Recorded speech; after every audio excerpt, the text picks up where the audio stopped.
Uşaqlıq yolu niyə genişlənir? Bəzi xanımların səhv bildiyi yanlışlar var.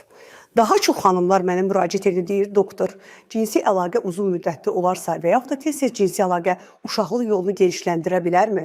Əsla belə deyil. Əksinə, cinsi əlaqə zamanı orqanların qanlanması yaxşılaşdığına görə bu nəinki uşaqlıq yolu sallanması və yaxud da digər ginekoloji prolapsları yaradacaq, hətta onların qabağını alacaqdır. Bəs niyə uşaqlıq yolu genişlər? Uşaqlıq yolunun genişlənməsi səbəbləri müxtəlifdir.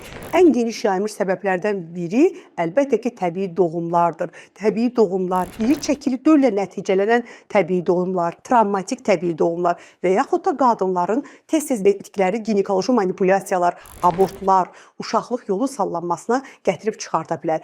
Əlbəttə ki, bəzi qadın var ki, heç bir dəfə də həyatında doğum etməyib, ancaq onun da uşaqlıq yolunda sallanma var.